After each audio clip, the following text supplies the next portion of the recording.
Okay na ba yan? Puta, camera yung pinindot mo. Ha? Nag-record na ako. Ah.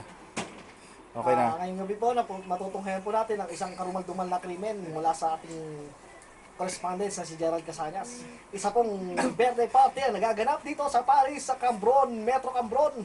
Samantala, pakita po natin ang ating mga panauhin, pandangal. Pakilala mo, Pasok! pakilala mo. Samantala, isa po, nasa pinto ay si Dominic Villa, May-ari. ang isang notorious gang dito sa Paris. Ang pangalawa po, ayan, nagkakamay po. Hindi po uso ang tinidor dito sa Paris.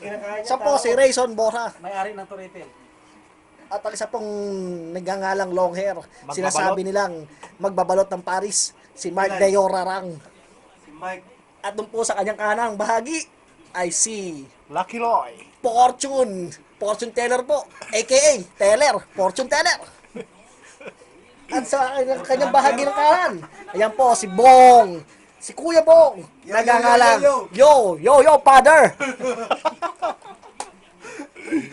At sa ating pong bandang kanan ni Kuya Bong, ayan po si Jing, ang may bahay ni Dominic Villa ng gangster ng Paris.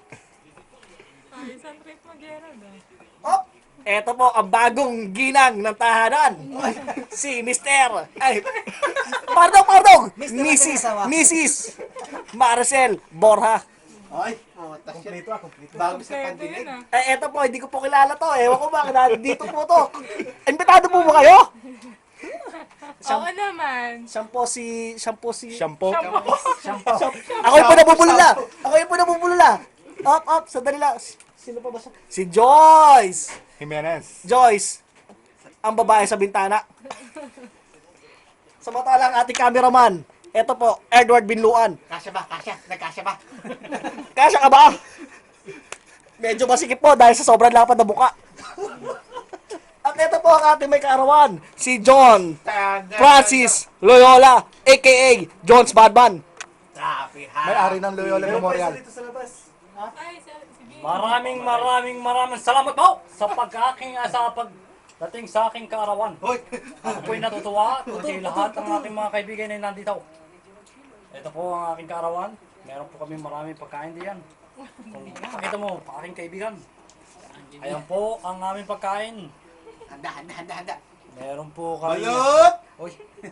Ayun po yung aming magbabalot. Oo! So, pao po. Oh, nasa na si Mike Enriquez na wala. Nahuli dahil walang papel. Samantala, isang bulag na huli ng boboso, kalaboso.